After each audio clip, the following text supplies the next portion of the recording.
നാസറെ, എല്ലായിടത്തും ഒരു കണ്ണ് വേണം. ഇക്കാ തനിച്ചേ ഉള്ളൂ, അറിയാലോ. ഞങ്ങൾ നാളെ രാവിലെ വരും. ശരി.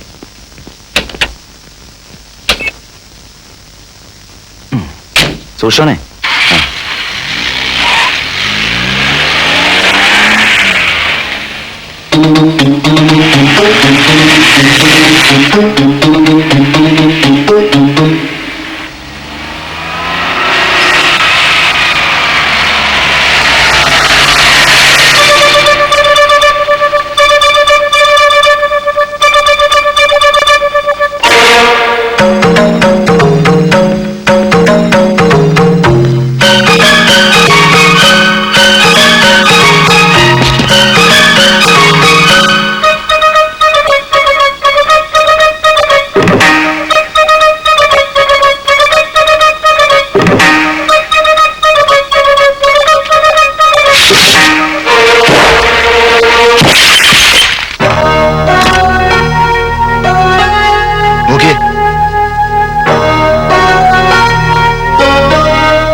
നമ്മുടെ ഈ സ്ഥലം ആരോ മനസ്സിലാക്കിയിട്ടുണ്ട്.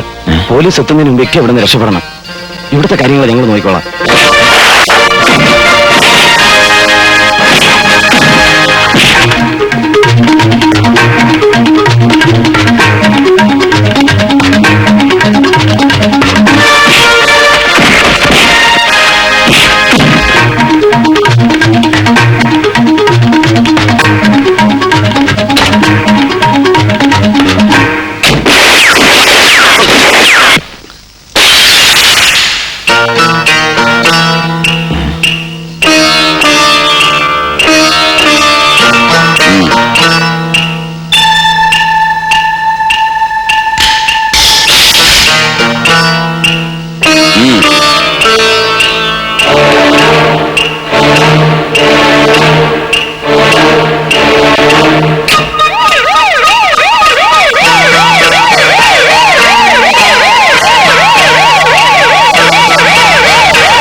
സംശയിക്കണ്ട, ഹൈദരമരക്കാര് തന്നെ.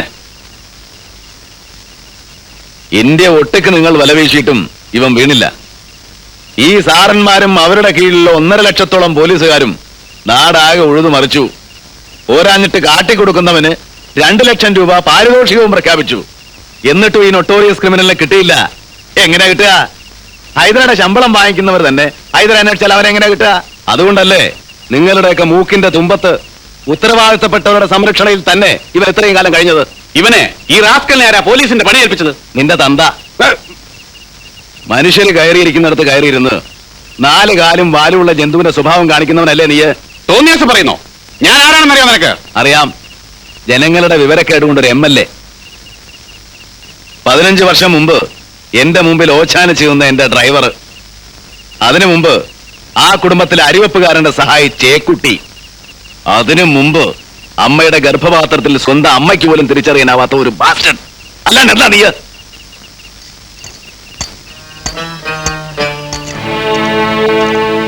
കൊണ്ടുപോയിക്കോളൂ.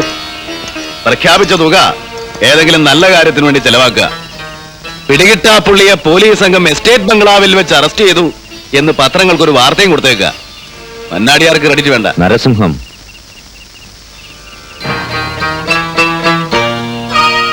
Narasimham, half man half lion. എനിക്കൊത്ത എതിരാളി. പക്ഷെ എന്ത് ചെയ്യാം, അംഗം കുറിച്ചപ്പോ ഒരു സിംഹം അകത്ത്. എന്നും ഞാൻ അകത്തായിരിക്കുമെന്ന് നീ കരുതണ്ട. ആയുസിനു വേണ്ടി ഉറച്ചു പ്രാർത്ഥിച്ചു.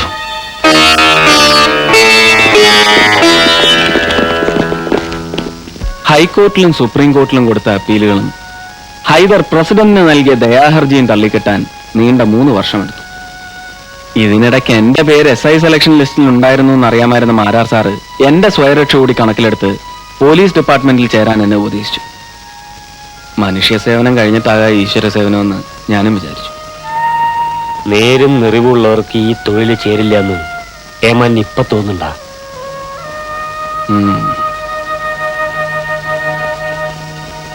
ഉപരാഷ്ട്രപതി മരിച്ച ദുഃഖമൊക്കെ തീർന്നു. മറ്റന്നാൾ രാവിലെ ഹൈദരുടെ ശിക്ഷ നടപ്പാക്കാൻ ഓർഡറായിട്ടുണ്ട്. ശിക്ഷ നടപ്പാക്കിയാൽ അന്ന് ഞാൻ എന്റെ യൂണിഫോം ഊരിവെക്കും. 1 വർഷം കൂടി സർവീസിൽ ബാക്കിയുണ്ട്. എന്നാലും വേണ്ട, എനിക്ക് മതിയായി.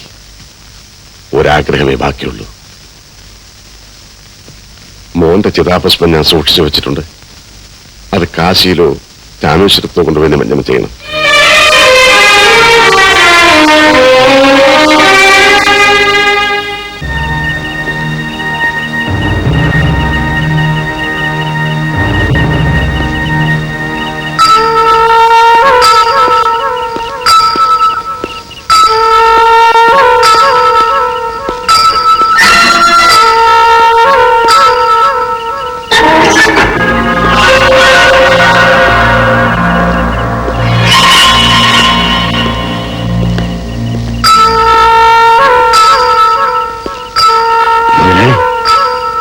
മുതലാളി എവിടെ?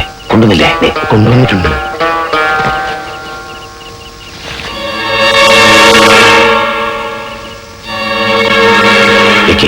മുതലാളി എന്റെ ജോലി വെക്കടോ പടി.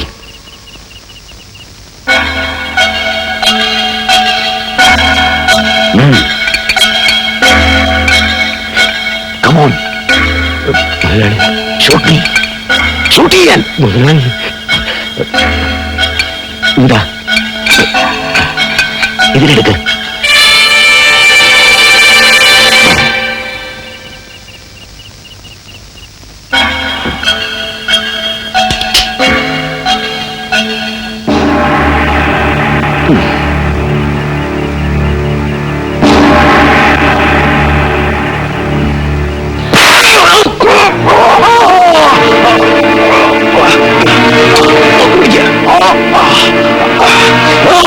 എനിക്കൊന്നുമില്ല.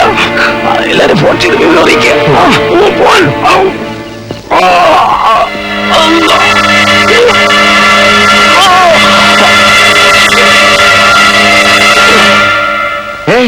വെടിയേറ്റുന്നോ? ഹൈദർ വരയ്ക്കാർക്കോ? അതെ സാർ, പേടിക്കാനൊന്നുമില്ല.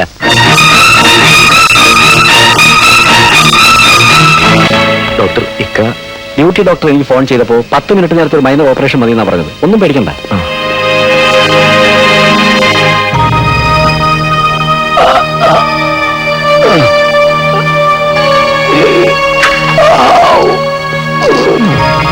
Everything ready? Yes doctor. Anaesthesia കൊടുക്കൂ. Yes doctor. ഡോക്ടർ, എന്നെ എന്താ ചെയ്യാൻ പോകുന്നേ? പേടിക്കാനൊന്നുമില്ല. Very minor operation. ബുള്ളറ്റ് മാറ്റിയാൽ മതി.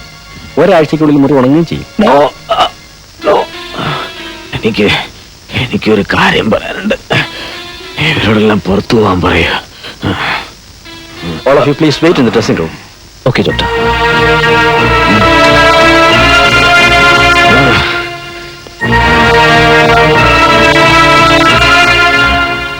എന്താ? എനിക്കൊരു മേജർ ഓപ്പറേഷൻ വേണം. എന്റെ കാല് മുറിച്ചു കളയണം. കാല് മുറിച്ചു കളയാൻ? എന്തായി പറയുന്നു? മുറിച്ചു കളയാൻ എത്ര വേണമെന്ന് ഡോക്ടർ പറഞ്ഞാ മതി. പെട്ടെന്നൊരു തുക പറയാം. കിട്ടണില്ലെങ്കിൽ പിന്നെ ഓർത്ത് പറഞ്ഞാ മതി.